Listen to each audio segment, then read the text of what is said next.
नमस्कार मित्रों, मैं संस्कार कथाओं के माध्यम से अपने पुराने शास्त्रों में जो वर्णित शिक्षाएं हैं कोशिश कर रहा हूं कि आप तक पहुंच पाए। उसी कथाओं को आगे बढ़ाते हुए आज मैं अवधूत के 24 गुरु में से एक की कथा जो है कहने वाला हूं। ये कथा प्रारंभ होती है ऐसे कि उद्धव जो थे वो श्री कृष्ण के सबसे प्रिय अनुयायी थे, शिष्य थे। जब श्री कृष्ण द्वारका को छोड़ तय सीमा के हिसाब से जब भगवान ब्रह्मा से परिचर्चा हो उठी थी कि अब आपको वापस बैकुंठ लौटना चाहिए क्योंकि इस जीवन की लीला आपकी शेष हो चुकी है, तो उद्धव बहुत व्याकुल हो गए। उन्होंने कहा कि हे भगवान, मेरी तो अभी पूरी शिक्षा भी पूर्ण नहीं है। मैं ऐसे अशिक्षित भाव से कैसे जीवन को जी पाऊंगा, कैसे इस साम्राज्य का भार उठा पाऊंगा, कैसे इस साम्राज्य के लायक बन पाऊंगा। और तो मेरी आपसे विनती है कि जाने से पूर्व मेरी ज्ञान को, मेरी शिक्षा को पूर्ण कर जाए। श्री कृष्ण ने उद्धव की विफलता को समझते हुए कहा कि हे उद्धव, मैं तुम्हें आज मेरे कुलश्रेष्ठ राजा यदु की वो कथा कहूँगा जिससे तुम्हारे ज्ञान चक्षु काफ़ी खुल जाए। और उन्होंने ये कथा उद्धव को बताई। कथा ऐसी थी कि राजा यदु को अपने राज्य में एक अवधूत दिखा जो काफ़ी प्रसन्नचित्त मुद्रा में विचरण कर रहा था। उसे किसी बात का गम नहीं था, किसी बात का दुख नहीं था। उसकी ऐसी प्रसन्नचित्त मुद्रा को देखकर राजा यदु उसे अपने समीप बुलाए और पूछे कि हे युवा अवधूत, तुम्हारी इतनी खुशी का कारण क्या है? क्या है जो तुम्हारे मन को इतना प्रसन्नचित कर रही है? अवधूत ने राजा यदु को कहा कि राजन, इस ब्रह्मांड में ऐसे वो 24 तत्व, जीव जंतु सब मिलाकर उपलब्ध हैं जो मुझे प्रति जीवन की शिक्षा देते रहते हैं, या मैंने उनसे जीवन की शिक्षा ली है। और वही शिक्षा जो है मेरे ज्ञान को पूर्ण करती है। और जब मेरा ज्ञान पूर्ण होता है तो मुझे किसी तरह का दुख, क्लेश, पीड़ा मन में नहीं आता। राजा यदु ने उससे आग्रह किया कि हे अवधूत, क्या तुम तुम्हारे ज्ञान से मुझे भी शिक्षित करोगे? अवधूत ने कहा, क्यों नहीं महाराज, मैं अपनी शिक्षा आगे आप तक बढ़ाता हूँ। और उसने वो 24 गुरु के संदर्भ में राजा को जानकारी दी। वो 24 शिक्षा बताया जिससे कि उसकी काया जो है प्रसन्नचित रहती थी। उसी में से अवधूत का जो 8वां गुरु था, जो 8वीं शिक्षा थी, वो एक कबूतर और कबूतरी की कथा थी। आज संस्कार कथा में मैं उस कबूतर और कबूतरी की कथा ही आप सबको कहने वाला हूँ।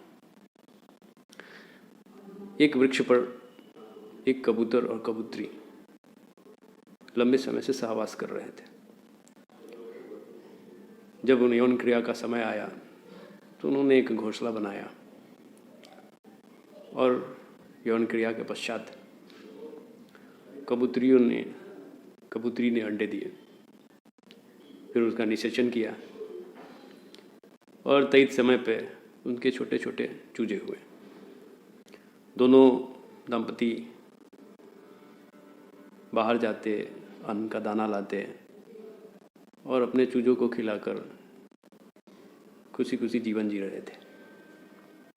पर उनकी खुशी को ग्रहण लगने वाली थी। एक रोज़ जब वो वापस आए तो देखे कि एक बहेलिया अपने जाल में उनके सारे चूजों को फंसा के बैठा हुआ है। इसे देख कबूतर और कबूतरी बहुत विह्वल हो गए। दूर पेड़ पर बैठे थोड़ी देर तक इस क्षण को देखते रहे। कबूतरी से रहा न गया। उसे लगा कि जब मेरे सारे बच्चे ही इस बहेलिए के आसक्ति से मुझसे बिछड़ जाएंगे तो मेरे जीवन जीने का क्या फल, क्या लाभ। कबूतरी कबूतर की तरफ देखती है, फिर उड़ती है और खुद को उस जाल में जाकर फंसा लेती है। दूर बैठा कबूतर और भी विह्वल हो जाता है। उसे लगता है कि उसके जीवन का कोई अर्थ ही नहीं बचा, क्योंकि एक तरफ उसके सारे बच्चे पहले ही बहेलिए के शिकार में थे। आसक्ति भाव से लिप्त कबूतरी भी खुद को जाके फांस चुकी थी। कबूतर को लगा कि जब मेरा पूरा संसार ही उजड़ गया तो इस जीवन का क्या लाभ। वो खुद भी उस वृक्ष से उड़ा और आके बहेलिए की जाल में खुद को फांस दिया, और इस तरह से पूरा परिवार को बहेलिया साथ लेकर चला गया। श्री कृष्ण उद्धव से कहते हैं आगे कि हे उद्धव, हमें क्या सीख मिलती है इस कथा से? हमें ये सीख मिलती है कि हम इस जन्म में ही मुक्ति को पा सकते हैं। जिस जन्म में हम आए हैं, जिस काया में, हमें मुक्ति उसी जन्म में पानी है, और मुक्ति के लिए हमें कर्म करना पड़ता है। परंतु उस मुक्ति के लिए प्रयास न कर सांसारिक आपदाओं के सामने खुद को आसक्त होकर सौंप देना, ये कभी कर्म का परिचय नहीं है।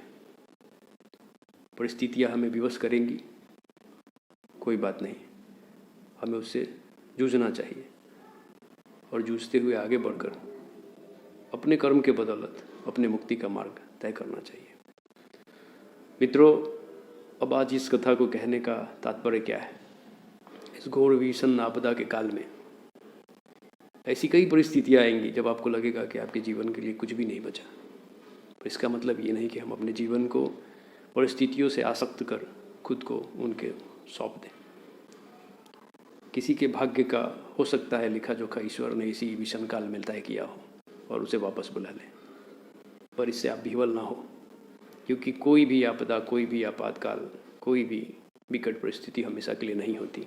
आई है तो उसका जाना भी तय है। इसलिए पूरी साहस के साथ इसका सामना करें, कठिन से कठिन परिस्थिति को झेलने की कोशिश करें और इंतज़ार करें उस क्षण का जब आपका कर्म इस पर हावी हो और आप अपने कर्मों से अपनी मुक्ति का मार्ग तय कर सकें। धन्यवाद। इस कथा में इतना ही अभी के लिए।